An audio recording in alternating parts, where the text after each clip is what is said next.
I think I need to actually explain this to my family instead of shrugging it off and keeping it to myself like I usually would. But I don't know how to explain it in a way that doesn't sound pathetic. Be me. Move in with someone I had been together with for 4 years into their family's home. Invited to stay in exchange for helping them take care of the house. House is a truly disgusting wreck due to the parents. Put in some effort for a few days towards cleaning it out. Continue keeping up with chores, help keep the kitchen stocked, and help with bills when asked. Buy them a new showerhead because the old one was covered with weird black mold. At first the others were helping me out some with chores and food, but eventually it all starts to fall solely on me. Family begins to treat me worse as time passes. Hear them talking badly about me every day in the other room.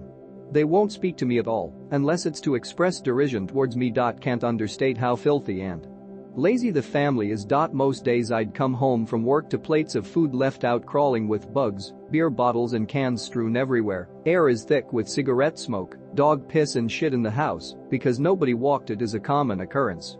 Can't even leave my bedroom to go use the bathroom without catching shit for something or other despite my best efforts to keep everyone happy.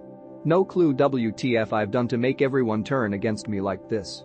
Drunken, screaming emotional outbursts at me are becoming more common. A few incidents where I was told to GTFO of the house and then called a few hours later saying that I was forgiven and allowed to come back. A little over a year of this shit and I finally say fuck it and go off to live with my own relatives.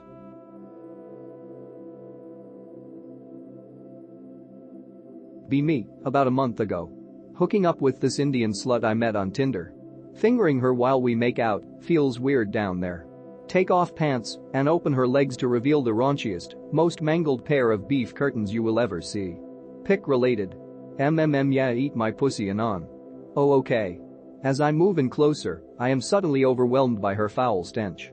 Best way I can describe it is like an anchovy pizza that got left out in the sun for 3 days. Feel bile beginning to pool up in my throat, but push through it like a gentleman.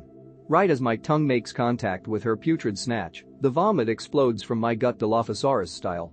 Literally coomshot my vomit straight into her puss. Ofic.jpg make a run for it.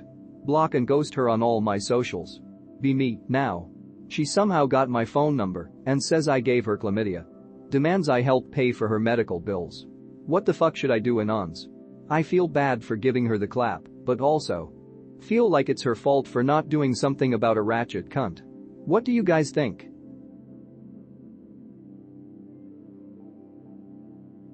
Be me. Laying in bed, trying to get in a good sleeping position.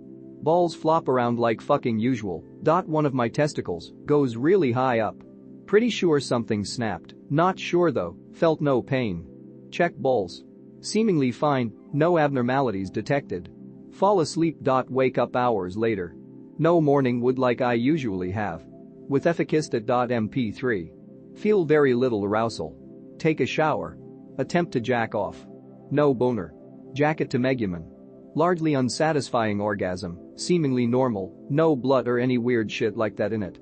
Am I just fucked, bros, doomed to a life of mediocre jack-off sessions and a possibly torn testicle? What the fuck do? I don't feel any pain or anything.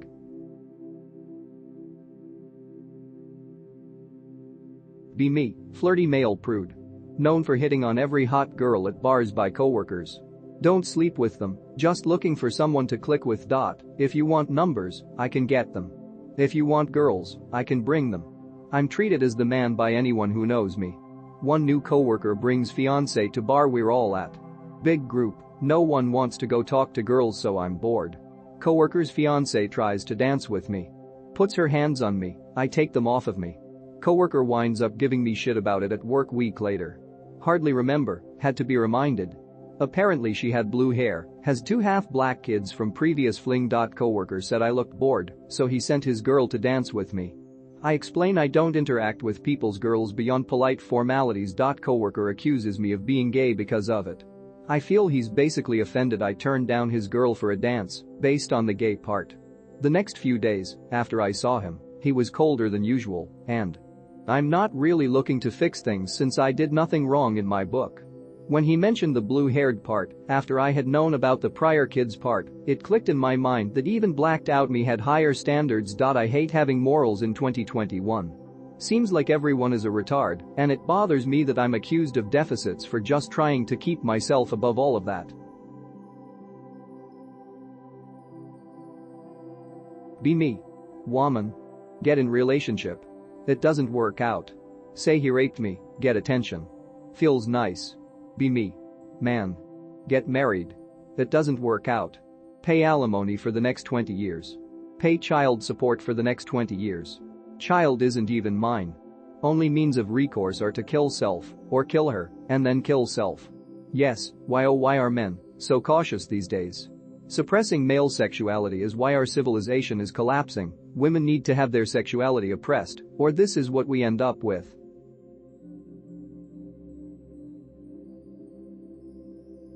Be me. 4/10. Have looks-matched female friend in social circle. Don't find her particularly attractive, but really like her personality and how much we have in common. Have seen her get creepily hit on by other men, so am reluctant to become part of that. Months go by, get little to no IOIs from her, so highly doubt that she's interested in me that way. Eventually meet another girl who's way more attractive than her and makes it extremely obvious she likes me a lot. I like her and think she has an okay personality, but realize that I like my 4/10 friend a lot more on a personal level, even if she doesn't seem to like me as much. Decide to ask her out first anyway, since it would make for a better relationship, and to finally relieve myself of the burden of wondering whether or not she likes me back. Text her and tell her I really like who she is and think we have a lot in common, and ask her out, probably the most I've ever poured my heart out to someone.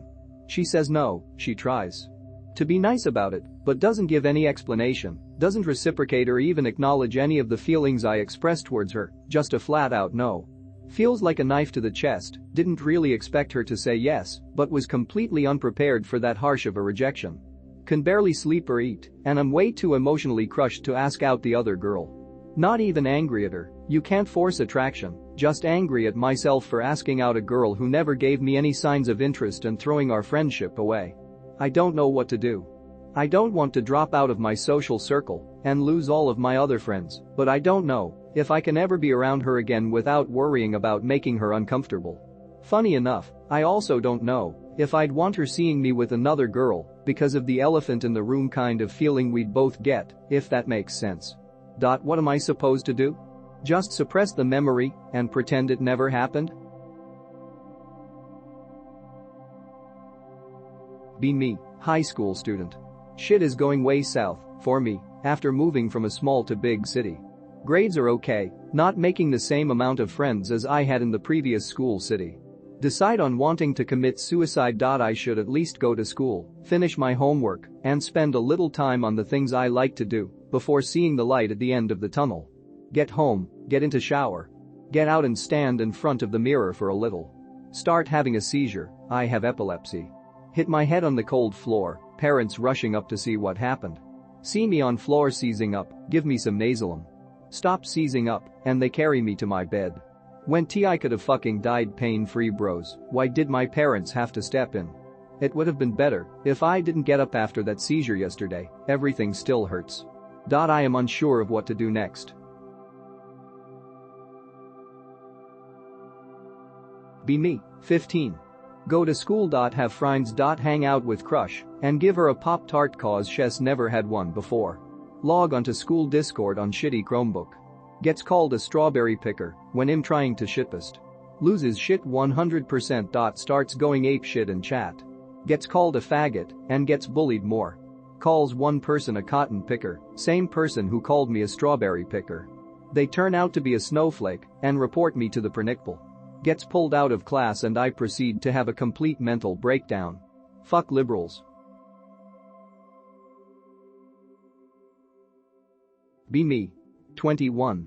Have first sexual experience with a boy at 14. Have lots of sex in high school with girls. Most of it made me feel bad about myself for various reasons. No sex or girlfriends for 3 years. Happy with no sex. Hook up with a girl 3 weeks ago to see if I still enjoy sex. Very uncomfortable. Started different dating girl I have had romantic interest in for a long time. Realize I'm not sexually attracted to her. That's your problem. You fucked up. Literally, all my sexual experiences were with boys, and now I basically just can't into women.